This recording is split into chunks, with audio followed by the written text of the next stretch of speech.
There are 7 weeks left, guys. I didn't even know that. But wow, Denise. 7 weeks left of the year.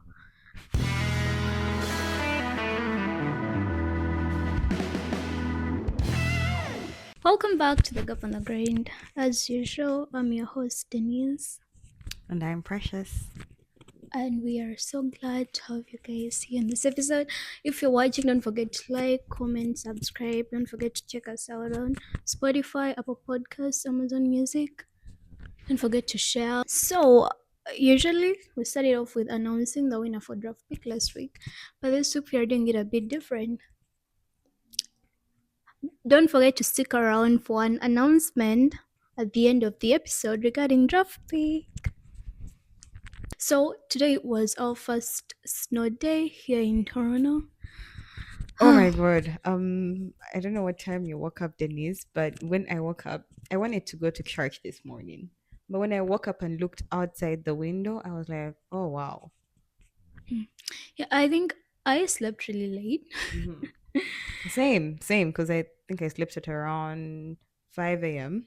If you I ask slept me what I around was 4. doing, it was mm-mm.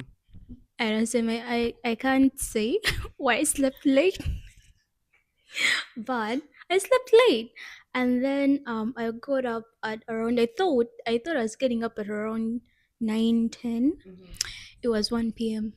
I jumped out of bed. When I say I jumped out of bed, it's not even funny because it's like time.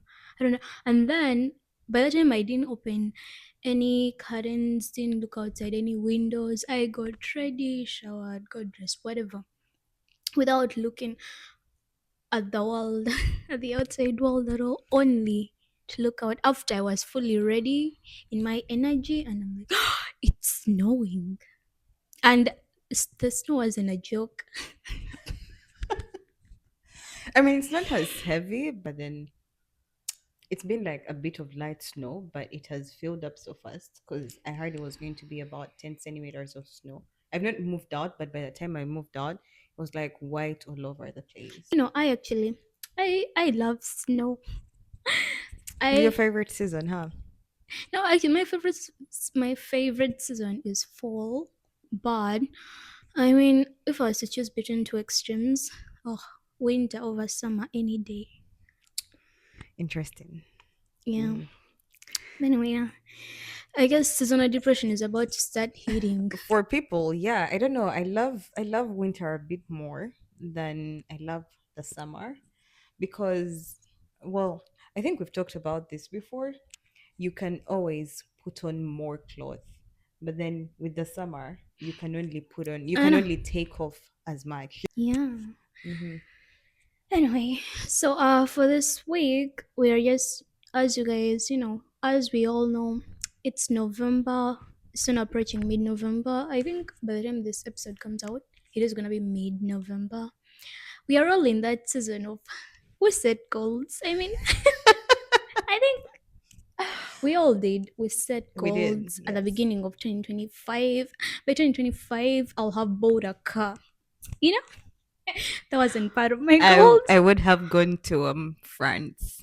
I know. Or Then as we I would had have a boyfriend.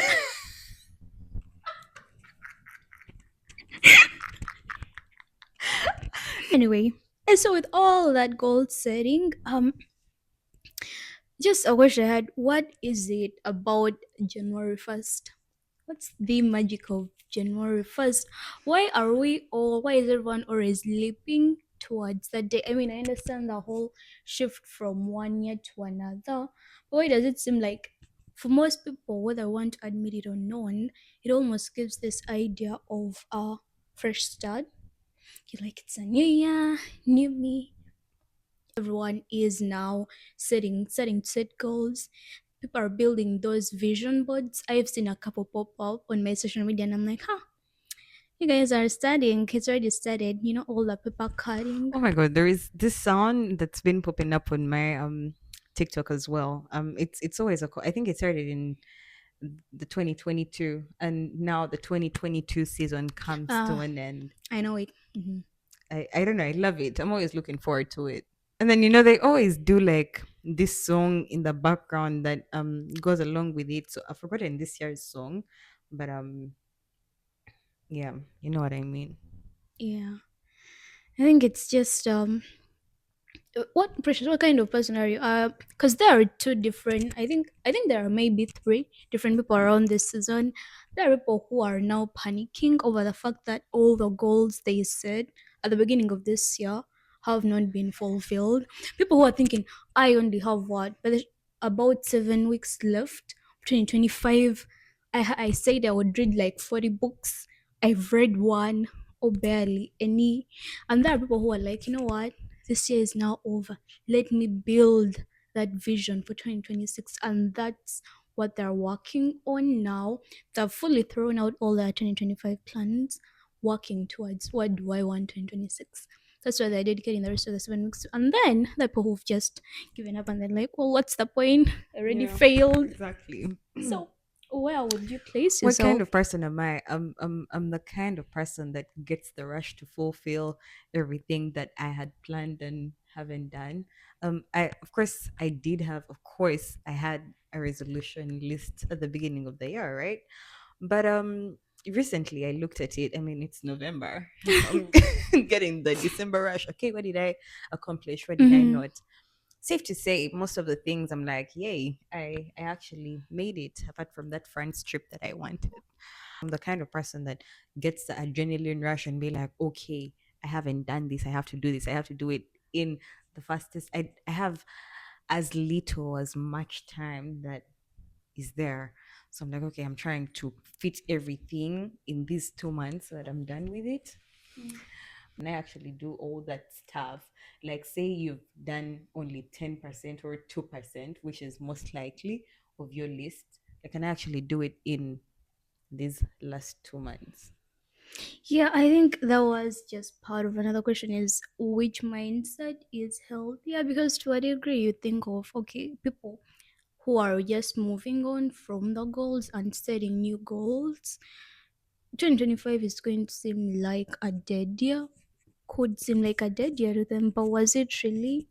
Because I think, I mean, we also forget that things we've accomplished that weren't on our lists, all because we are rushing to look at the Mhm. list we created, and then the people who've just given up. But I mean, there are 7 weeks left, guys. I didn't even know that. But wow, Dennis. 7 weeks left of the year. That's not a short amount of time. I mean, I personally, I think I'm more the, what is it called? Rebrand the goals. Uh-huh. I changed them from if I said I would read 40 books, I could move it to by the end of these 6 weeks, I'm going to read 5 books. But which one's healthier? Do I think there is a healthier one of the two? I think sticking too much to the whole I'm just gonna do. It's not bad because when you think about it, if someone actually does that, they will accomplish something. Will they do 100% of everything? No. But they might do, let's say, 10% more than someone who says, who's like me, who has rebranded, or someone who they will do 100% more than someone who has just given up on the goals and moved on to planning 2026. Yeah, true. But I mean, the burnout, oh, the burnout. Exactly. I'm like, okay, the whole point of you having this whole list throughout there is not so that you just put it all in one Mm-hmm. month and do it. Because I'm imagining what that is like. I'm like, okay, like I feel like that kills the whole essence of a year of doing the things through 365 days, and killing one by one. But again, for the sake of the plot, um you're marking everything of your bucket list or your to-do list or your resolution list for the year. So I Yeah. guess a win is a win, right? A win is a win. That's not you think. And oh, another thing was just the whole rebrand. People who throw everyone out of their lives. That yeah, that extreme new year, new me, and it's just new haircut, new job, new boyfriend, new friends. Everything's just New outfits. everything is just new. I'm like, is there a, a point where it's just too extreme? Because you think if I was the one dumped because of a whole new year, new me energy, I would be like, are you freaking? But months later, I find out. Yeah, I mean, honestly, you weren't dumb because anything was really bad, but it was just new year, new me. Back in the day, I have a friend that I know of two people, right? So these guys were like I'd say best friends.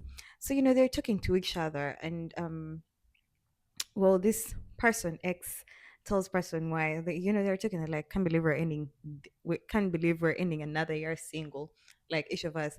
And so they're like, you know what, we could just date for this 1 hour, and then we can break up when the new day sets in, after the first day. I'm like, okay, that is interesting. I should try that. Again. Any volunteers, Just for the guys? fun. I'm taking a volunteer to be my boyfriend for like a day, just a day. Mhm. What do you say about going under I don't know whether you've seen this trend around going under the table and eating 12 grapes. I saw it last year.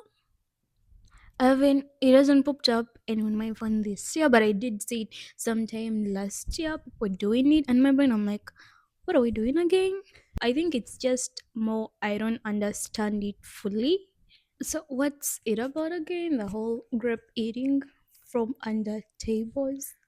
Okay, so the whole idea is 12 grapes, right? Okay. Apparently it's a culture. I'm not so sure where it came from, but I have a friend that did it, and for her she was like, okay, that went well for her. I mean, Oh. she got a soulmate, and everything was it's not just about the soulmate, but I think that's the main thing, right? Hmm.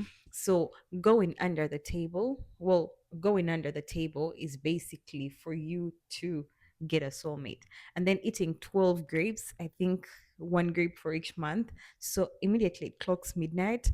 At each chime of the clock, you eat one, one. And so, in case you're eating and then you happen to find a sour grape, apparently that means That's that the month that that's going to exactly. So it's something like that. very interesting. Would you try it? Would I try it? I don't know. I think it's sometimes we try things because we believe in them.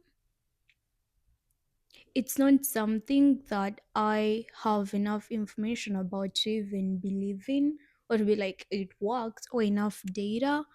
Would you? Honestly, no. Why? I have so much to do at the beginning of the year that I feel like I wouldn't get under a table and tie all my eggs in grapes, in a basket of grapes. I'm like, it would be interesting to do, but would I actually believe in it? No. For me, at the end of the year, or as I'm getting into the new year, I like to pray. So I'm like, okay, I'm putting this year into your mighty hands. So for those first, I'd say 12 You. or first few minutes, putting my year into God's hands, and I know then because when you said you have things to do, then I was like, it's midnight. What are those things you have to do? I was about to ask. yeah, But or yeah. like go watch fireworks. Like that's oh my god. The New Year kiss, Timmy. What? It's like when they are like you and your mate are standing Oh under god. Hell freaking no, are standing mate. standing under the stars, and you're looking at, well, of course you're waiting for the fireworks, and then as a fast as it clocks to midnight, you'll share a New Year kiss. What does it do? I don't know, but it's just. I mean, your excitement, I thought it means something or does something, strengthens your relationship or something. I think it's just Is cute. it some I freaking think special it's case, I think it's guys? just cute. For the guys that have done it, please let us know. You're Some what? sort of New Year practice, superstition, something you like, I do this. I do this every New Year. Oh, this is nice. Something like that. Just as the ones we've mentioned before, group eating, kisses under freaking stars and fireworks. She seems to have one. She seems to really have Yeah, one. I don't have one, but Is that one you want to adopt? no. But one thing that I would want to have is well, I love the fireworks because that has been our culture from a very tender age, right? So every it would be like 11:55 p.m.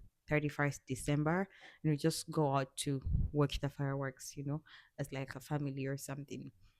But I so love it. I love to continue with the tradition, just go out and just make sure we do that. But then the other thing that I'd want to do right now is get into the habit of praying into the new year, you know and I want to do that. Well, of course, well, I tried it out this year. It was great, it was amazing, I loved it. But I think I'd want to do that going forward because I look at my future family as well. I'm like, well, that would be really cute and nice. Yeah.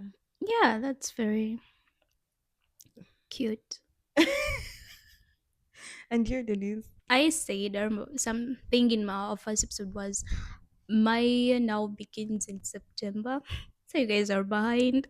I'm already in a whole new year. I still recognize the fact that we are shifting from a 2025 to 2026. But just because New Year represents a whole lot of new things for me. The shift from 31st to 1st, maybe I'm like, yeah, it's underwhelming. I feel underwhelmed. I think, as you say, the magic of it is just sort of almost what disappeared from me because you realize that all of this only lasts within that time that you're outside having fun while you're doing this particular thing, and then you go back to your world. I don't have practice. I enjoy listening to others practices and judging and looking. I'm like, yeah, we are doing these things over the new year. Should be just do you have a vision board Do I have a vision board? In my head, yes. in your head? Yes. I mean, it's a vision. Do Yeah, I well, okay. I actually mean, do you have draft it out? a whole cute Pinterest pictures, quotes, cutouts, glue, scissors? Just imagining vision boards in my mind, and I'm like, do you? I've helped someone make one. And Plays the cloud that comes up my head. I've helped someone make one. Let's imagine the mm-hmm, cloud come up and that memory song come up. mm-hmm. We don't know if it will actually. Did it come up, guys? I mean, let me know because at this particular point in time, I don't know if there's going to be a cloud, So the whole but thing is in black and white memory, me sitting down helping the person draft one. I mean, I've helped someone draft one, but have I had one myself? No. yeah. Do you think you're going to create one for 2026? Um, do I think I don't really think I'm going to create one, but I do have one in mind. I do write down everything, so I just follow. Do I have a vision board? No. Mm. So you're not into that whole vision boarding thing. Not exactly, no. Actually, I think I might create a vision board this year. Mm. Only because I'm like, guys, vision boards. As I said, I think they are so cute. I just think there is a lot behind them that maybe I don't do. The way they are created, but I don't think they're a bad thing. I brought all this up just so I could ask, what are some things you think people could do, could start now, and maybe by the end of the year, by the start of the year, finish? I guess. I think that's the question. I think one, just decide on one thing that you actually Hmm. want to do. Don't try to um jump from one to three and try to do everything at once. Try to get one thing that you want to do and focus on that. And so by next year you will have caught onto the rhythm. You'll be able to do it a bit more and more consistent. When you look back at probably a few months back from the time you actually decided to do it, you'll be like, oh, I'm actually here now. I actually got past that. I thought that I wouldn't be able to do it back then, but now, oh, I'm actually doing it. Yeah. So that is a mindset. It's a mindset that we should try to adopt. And I feel like if you get into that, then you're good to go. You're set for not just the new year, but for life. Yeah. No, yeah, definitely. I think I agree as well. I just think my only yes for these 7 weeks, I'm not going to stop you, to be honest. Chase your goals, guys. But it's just the goals of 2025 that you did not accomplish. I think it's okay to restructure your goals. I think it's okay to switch from here. You didn't read 40 books. In these 6 weeks, can you read at least one, two, three? Do I think you should stop and not work towards anything at all? Maybe not. Do you want to exercise more, go to the gym in 2026? Start now. I mean, what's the harm of giving your body what an extra study? Is that what they call it? Yeah. Hmm. Sometimes it's just for the thrill. Exactly. What's the harm as you build your vision boards, as you think about the things you want in 2026? You could still do something now. Draft pick. Your face. Draft pick. Okay, as I said, an announcement at the end of the episode. So draft pick is actually going to be a segment of its own, a clip Mm. of its own. Only because I noticed it wasn't getting as much engagement as it deserves. And I was told this by a couple of people. It is at the end of the episode. The episodes can be long, yes, yes, but push through. I think we are very interesting. Please, do you agree with me? We are very interesting, and so I don't really understand why no one is watching us. Okay, No, no, can no. See, we are so grateful to our viewers, thank to you the to people. everyone that takes time to actually. Oh my god, I met someone recently, and they were like, "I love you guys' podcast." Like they were like, "I'm like, do you listen to it or do you watch?" I'm like, "I watch it." I was like, oh wow. I'm like, personally, I prefer to listen. So I'm like, I love to listen to us. I'm like, I could listen to it on repeat like a couple times. Mhm. I watch it, but I haven't yet watched the new one. It's great. You guys are great. If you don't know, you know now. Fridays, just Fridays. If there is no episode Friday, there is no episode for the week. Thank you for watching this week's episode of The Gap on the Grind. Don't forget to like, comment, subscribe, share. Don't forget to check us out on Spotify, Apple Podcasts, Amazon Music, wherever you're watching. Don't forget to give us 5 stars. It really matters. And don't forget to, draft pick is coming out sometime in the middle of the week. Don't forget to check it out. I think this is gonna be a really fun one. Rules are gonna change. Very interesting. That's it for this week. See you next week.